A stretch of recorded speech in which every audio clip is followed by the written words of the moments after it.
దేవునికి స్తోత్రం. మీ అందరికీ వందనాలు. ఈ దినం కొరకు ఏర్పరచబడినటువంటి లేఖన భాగము అపొస్తలుల కార్యము 3వ అధ్యాయము 15వ వచనము చదువుకుందాం.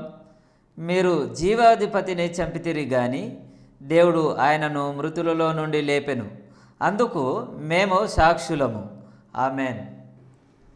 దేవునికి స్తోత్రం. హల్లెలూయా, హల్లెలూయా, హల్లెలూయా. స్తోత్రం. మన ప్రభువును ప్రియరక్షకుడైనటువంటి నజరేయుడైన యేసుక్రీస్తు ప్రశస్తమైన నామంలో మీ అందరికీ ప్రత్యేకమైన వందనాలు తెలియజేస్తున్నాను. ఈ కార్యక్రమాన్ని వేరు ప్రదేశాల నుంచి చూస్తున్న వారు ఉన్నారు. వారందరిని బట్టి నేను దేవుని స్తుతిస్తున్నాను.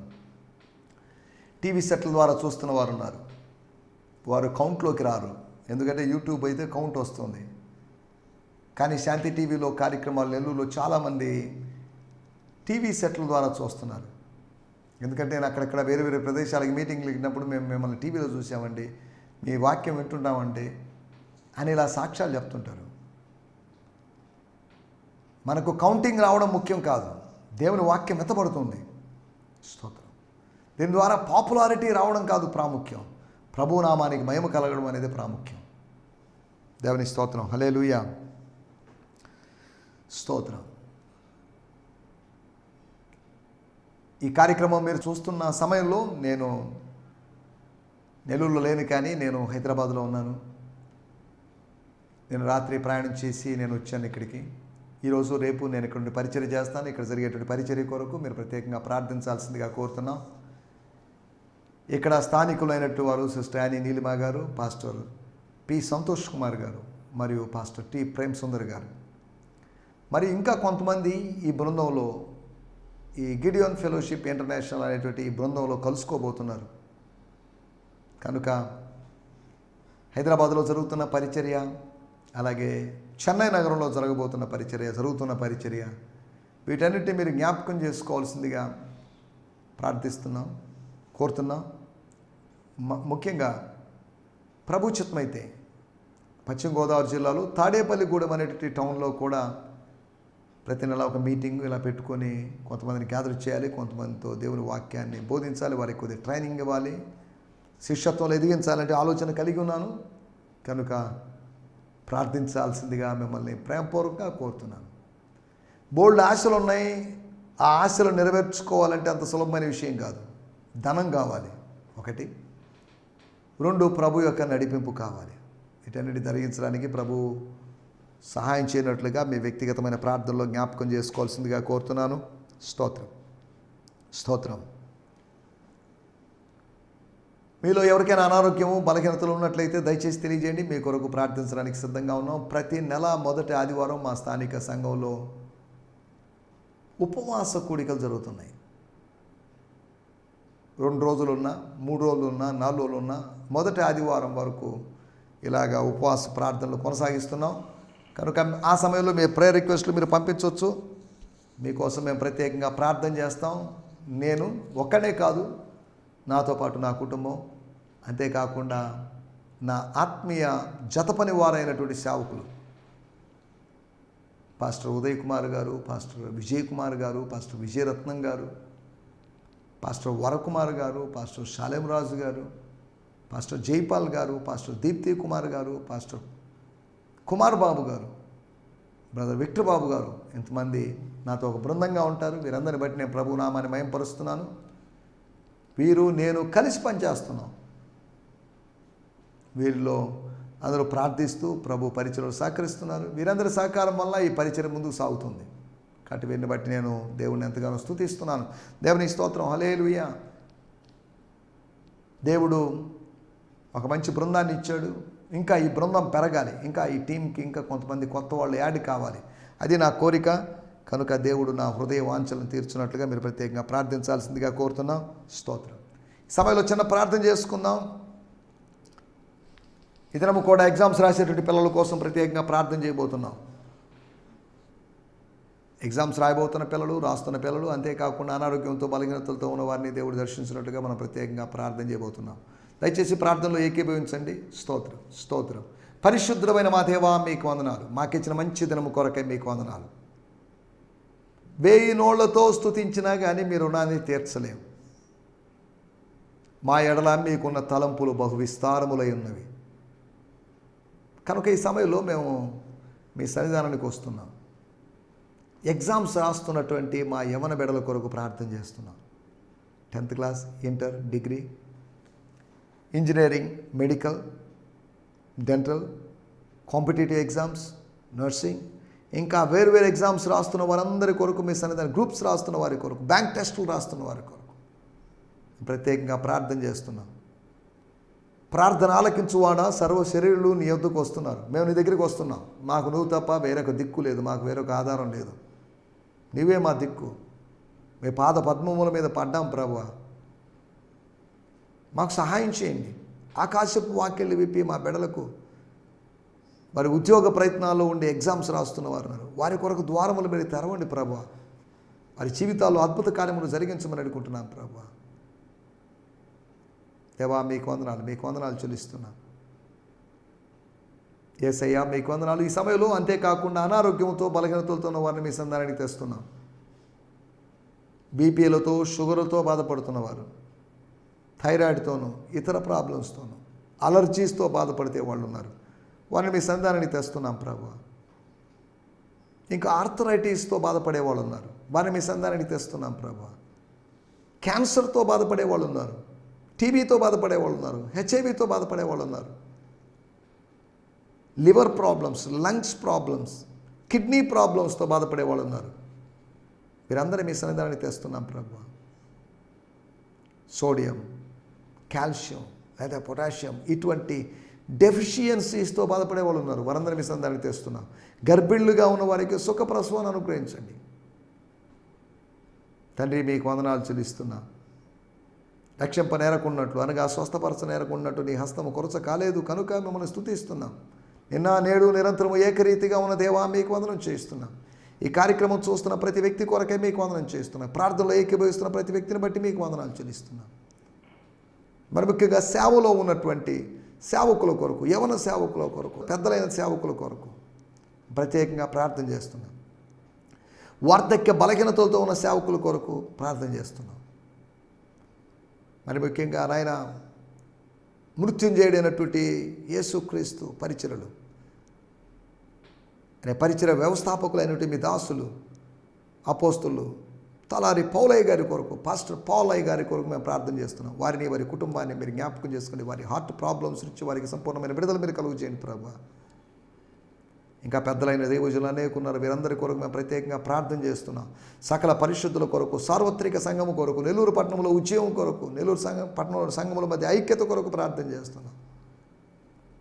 మా సంఘాల్లో ఉన్న రాజకీయాలన్నీ తొలగించేసి సంఘాల్లో ఉద్యమం రగులుకోవాలి ప్రభువా. తండ్రి మీకు వందనాలు చెల్లిస్తున్నాం. డినామినేషనలిజం పోవాలి ప్రభువా. మేము పలాని గ్రూపు, మేము పలాని డినామినేషన్ అనే తత్వాలు పోయి మనమంతా ఒకటే అనేటువంటి తత్వం అనే భావాలు మా సంఘాల్లో రావాలి ప్రభువా. గ్రామాల్లోని సంఘాల కొరకు ప్రార్థన చేస్తున్నాం నాయన. తండ్రి మీకు వందనాలు. ఈ ప్రార్థనలో ఏకీభవిస్తున్న ప్రతి వ్యక్తిని మరొక పర్యాయం సన్నిధానానికి తెస్తున్నాం. ఈ సమయంలో వాక్యం ద్వారా మీరు మాతో మాట్లాడండి ప్రభువా.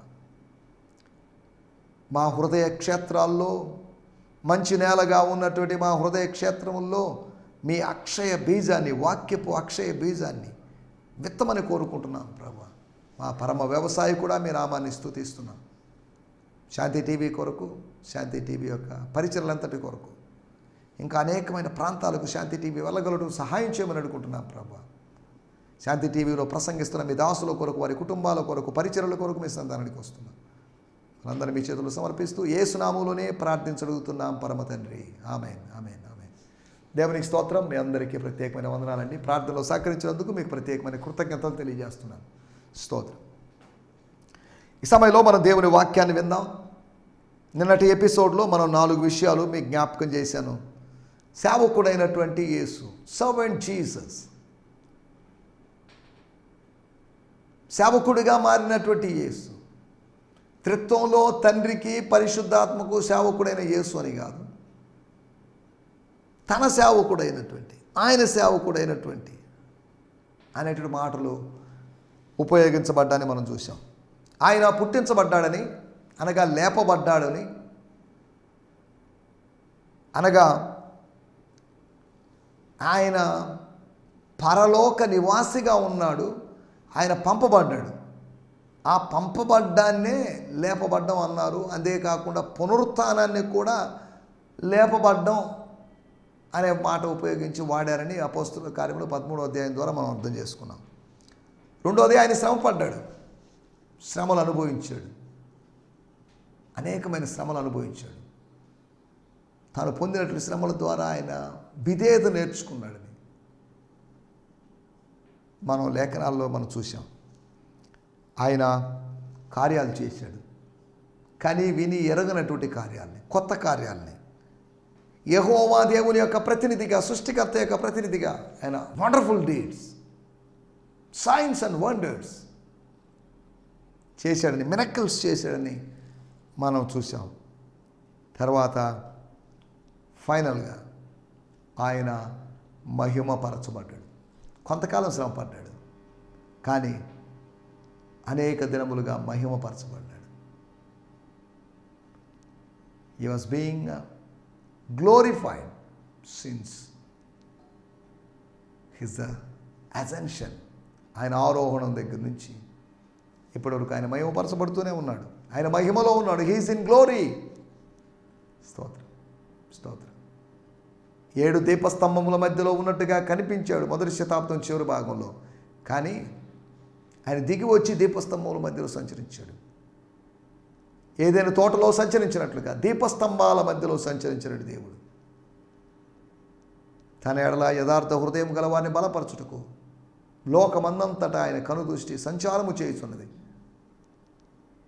దేవుని స్తోత్రం, హల్లెలూయా. వీటి గురించి మనం గత ఎపిసోడ్లో ఆలోచించాం. రండి, మనం ఏదైనా ధ్యానం కొరకై లేఖన భాగాల్లోకి వెళ్దాం. దేవుని వాక్యము వివరించబడుతున్నప్పుడు జాగ్రత్తగా వినండి. మీకు ఏమైనా సందేహాలు ఉన్నట్లయితే నేడే సంప్రదించండి. నా 2 నంబర్లు ఉన్నాయి కనుక ఆ నంబర్లో మీరు కాంటాక్ట్ చేస్తే, ఒకవేళ కాల్స్ అని కాదు, వాట్సాప్ ద్వారా మీరు కాంటాక్ట్ చేసినా కానీ నేను మీకు రెస్పాండ్ అవుతాను. ఈ విషయాన్ని దయచేసి జ్ఞాపకం చేసుకోండి. దేవుని స్తోత్రం, హల్లెలూయా.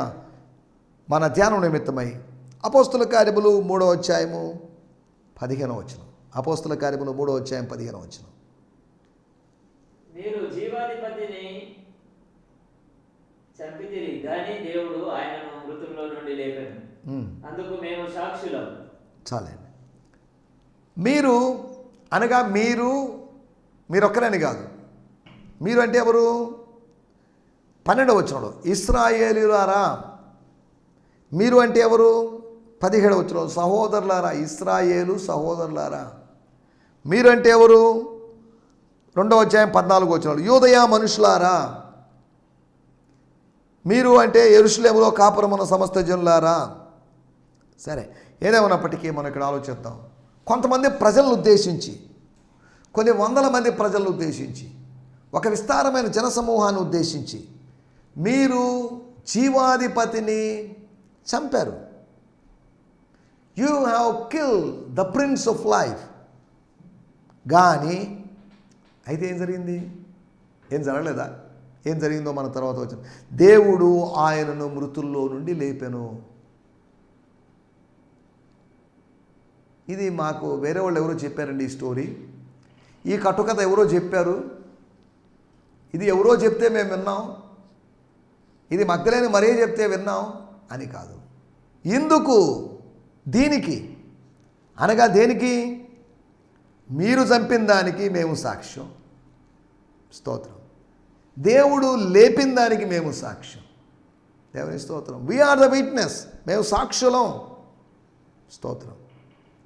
అందుకు మేము సాక్షులము. అందుకు అనే దగ్గర ఫుట్ నోట్లో ఆయనకు అనుంది, లేక ఆయనకు. అందుకు అంటే ఆయనకు అని అర్థం. అందుకంటే ఆయనకనే అర్థం కాదు. అందుకు అనే మాటను ఆ విధంగా కూడా వాళ్ళు కొన్ని తర్జుమాలో చేశారని దాని అర్థం. ఆయనకు మేము సాక్షులం, యేసుకు మేము సాక్షులం. స్తోత్రం. మాకు ఆయన సాక్షిని కాదు, యేసుకు మేము సాక్షులం. పునరుత్థానుడైన యేసుకి, చనిపోయిన యేసుకు మేము సాక్షులం. అపోస్తల కార్యములు 1వ అధ్యాయంలో రాయబడింది, మీరు సాక్షులుగా ఉంటారు అని రాయబడింది. చూడాల్సిన అవసరం లేదు. వాడుక భాషలో కూడా చదువుకుందాం. అపోస్తల కార్యములు 3వ అధ్యాయము 15వ వచనం. బ్రియాన్ సిమ్మన్స్ గారి ద ప్యాషన్ ట్రాన్స్లేషన్ నుంచి నేను చదువుతున్నాను. స్తోత్రం. 3వ అధ్యాయము 15వ వచనం. You kill the prince of life, but God raised him from the dead, and we stand here as witness to that fact. మేము ఇక్కడ నిలబడి ఉన్నాం, ఇక్కడ నిలుచుని ఉన్నాం. We stand here as witness to that fact. ఈ సత్యానికి మేము సాక్షులంగా మేము నిలబడి ఉన్నాం. ఇక్కడ నిలిచి ఉన్నాం అంటే పూర్తి మేము నిలబడలేదు, టైంపాస్ కోసం నిలబడలేదు. ఏదో చూసారా మేము వాడిని లేపాం, వాడిని బాగు చేసామని చెప్పుకోవడానికి కాదు, ఆయనకు సాక్షులుగా మేము ఇక్కడ నిలబడ్డాం. క్రీస్తుకు సాక్షులుగా. వాడుక భాష. స్తోత్రం. మీరు మీకు నిత్య జీవమునిచ్చే దాతను చంపారు. మీరు ఎవరిని చంపారంటే నిత్య జీవాన్ని ఇచ్చేటువంటి దాతను మీరు చంపారు. కానీ దేవుడు ఆయనను చావు నుండి బ్రతికించాడు. మేము దీనికి సాక్షులమండి. We are the witness. స్తోత్రం. చదువుతున్నాను. 3వ అధ్యాయము 15వ వచనంలో రాయబడిన మాటలు. మీరు జీవమునకు కర్తను చంపితిరి, కానీ దేవుడు ఆయన మృతుల్లోండి లేపెను, అందుకు మేము సాక్షులము. జీవమునకు కర్త. స్తోత్రం. ఏంటి జీవమునకు కర్త అని మనం ఆలోచిస్తే, స్తోత్రం, ఇక్కడ గ్రీకు పదమునకు కర్త అంటే ప్రారంభము, ప్రారంభకుడు, ప్రధాన నాయకుడు, అధిపతి అని అర్థం. ఇక్కడ జీవమునకు ప్రారంభముగాను లేదా ప్రారంభికునిగాను ఉండుటను బట్టి మునుపటి వచనములో నరహంతకునికి వ్యతిరేకముగా జీవమునకు కర్త అయిన క్రీస్తును తెలియజేయుచున్నది అని ఫుట్నోట్లో రాస్తున్నారు. కర్త, జీవమునకు కర్త. ఏ జీవము? నిత్య జీవమునకు, పరలోక జీవానికి కర్త. ప్రారంభం అనగా ఆరంభం. It's a beginning. You that Jesus is the beginning of life. ప్రధాన నాయకుడట, అధిపతి, చీఫ్ లీడర్.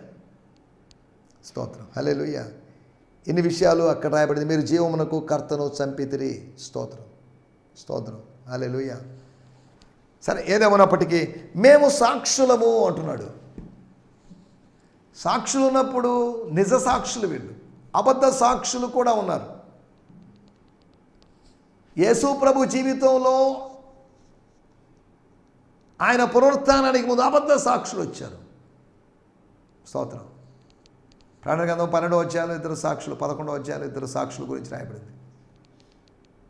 సాక్షులు అన్నారు కాబట్టి మన టైటిల్ కూడా సాక్షులు. మనం వి ఆర్ ద విట్నెస్.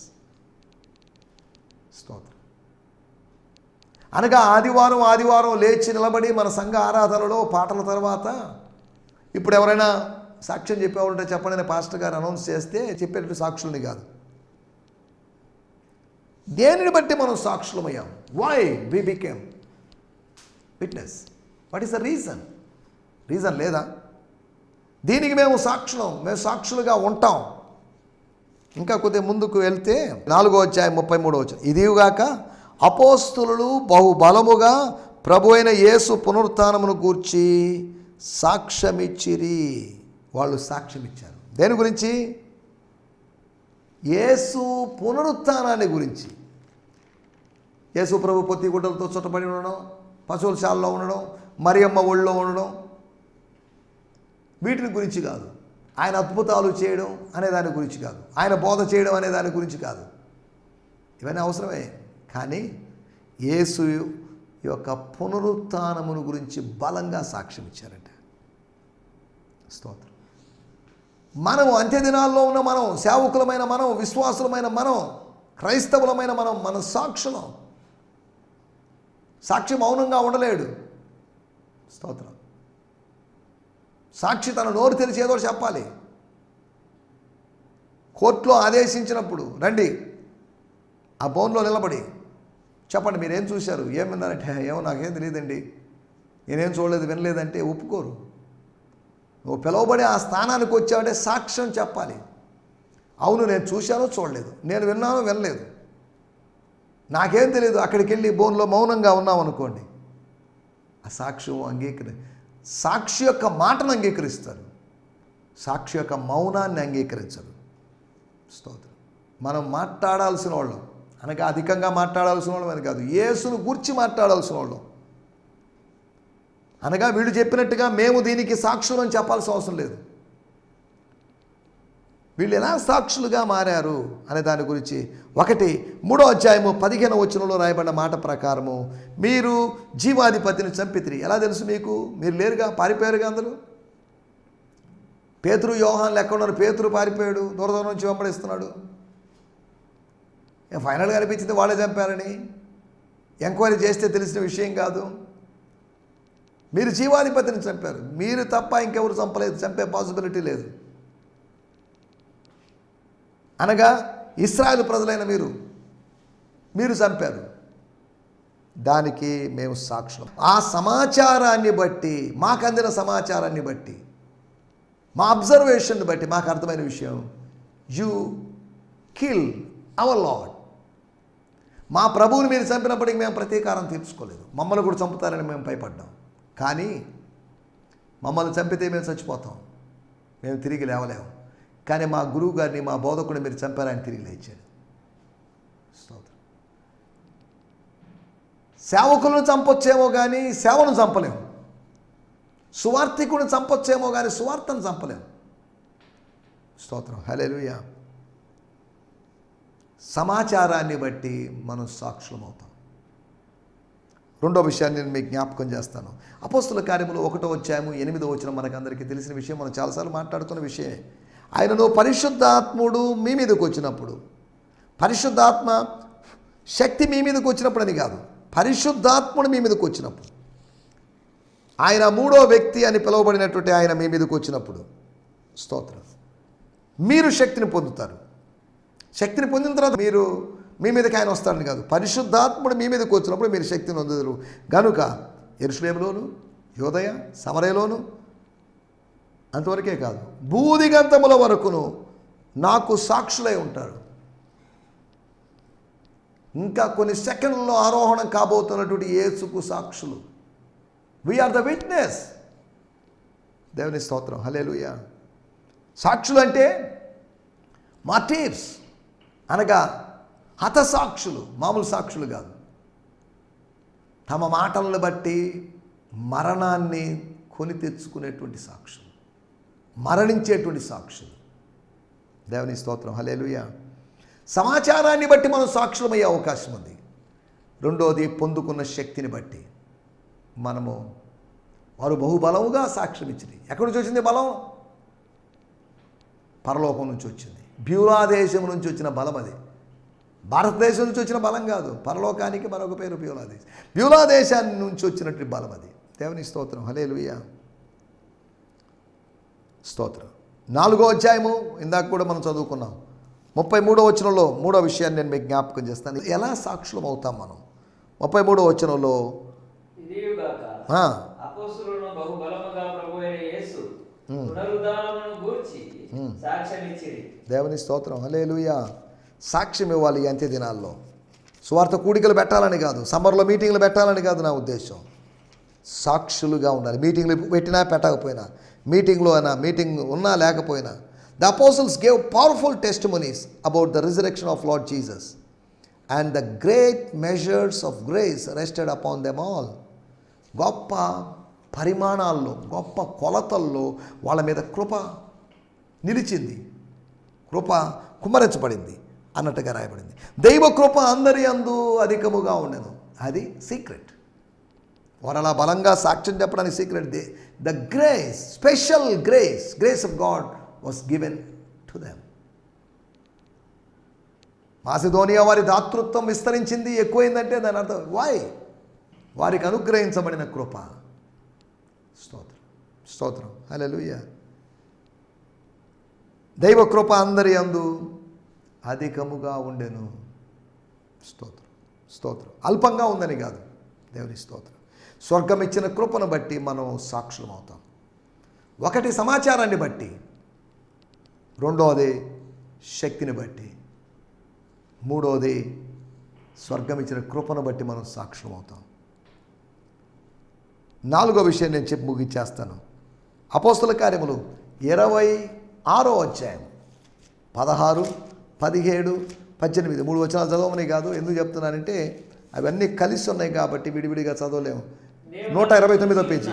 సంగతిని గూర్చి నీవు నన్ను చూచి ఉన్న సంగతిని గూర్చి నేను నీకు కనబడబో సంగతిని గూర్చి నిన్ను పరిచారకునిగాను సాక్షిగాను నియమించుటకై కనబడి ఉన్నాను. ఇక్కడ రాయబడుతున్న విషయం సాక్ష్యం. అగ్రిప్పా రాజు ఎదుట చెప్తున్నది సాక్ష్యం. అనగా 9వ అధ్యాయంలో జరిగిన ఇన్సిడెంట్కి 22వ అధ్యాయంలో చెప్పిన ఒక సాక్ష్యానికి మళ్ళీ 2వ సాక్ష్యం ఇక్కడ చెప్తున్నాడు. నీవు నన్ను చూచిన సంగతి ఎవరు చెప్తున్నారు? నేను ప్రభువా నువ్వు ఎవడమని అడగ్గా, ప్రభు నీవు హింసించున్న యేసును నీవు నన్ను చూచి ఉన్న సంగతిని గూర్చి ఒకటి, నేను నీకు కనబడబో సంగతిని గూర్చి నిన్ను పరిచారకునిగాను సాక్షిగాను నియమించుటకై కనబడి ఉన్నాను. నేను నీకు కనబడ్డాను. ఎందుకు కనబడ్డానో తెలుసా? సాక్షిగా నియమించాను అని తెలియజేయడం కోసం. అనగా ఒక దర్శనము మనల్ని సాక్షిగా మారుస్తుంది.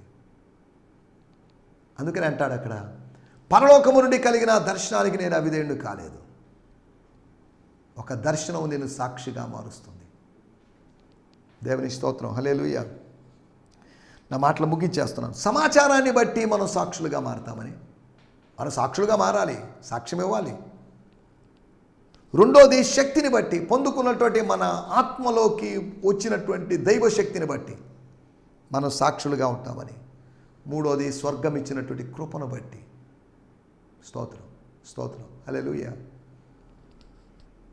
మూడోది. నాలుగోది స్వర్గపు దర్శనాన్ని బట్టి. నేను నీకెందుకు కనబడ్డానో తెలుసా? కనబడకుండా కూడా కార్యం చేయగలడు ఆయన. నీకు ఎందుకు కనబడ్డానంటే, సౌలా లేదా పౌలా, నువ్వు సాక్షిగా నియమించబడ్డావు. నిన్ను సాక్షిగా ఇస్ ఎ నియామకం. దట్ కౌంటర్, ఆ ఎన్కౌంటర్, అది అపాయింటింగ్ చేసేటువంటి టైం. అది దేవుడు అతన్ని నియమించినటువంటి సమయం. సాక్షిగా నియమించాడు. స్తోత్రం. అందుకని సాక్షిగా జీవించాడు ఆయన. 28వ అధ్యాయం చివరి వచ్చిన వాళ్ళ వరకు కూడా ఆయన సాక్ష్యం చెప్తూనే ఉన్నాడు. స్తోత్రం, హల్లెలూయా. నా మాటలు ముగిస్తున్నాను. అలాగా సాక్షులుగా ఉండడానికి ప్రభు మనకు సాయం చేసి నడిపించును గాక. ఆమేన్, హల్లెలూయా, హల్లెలూయా. మీ అందరికీ వందనాలు. ఈ సందేశము మీకు ఆశీర్వాదకరంగా ఉందని నమ్ముచున్నాము.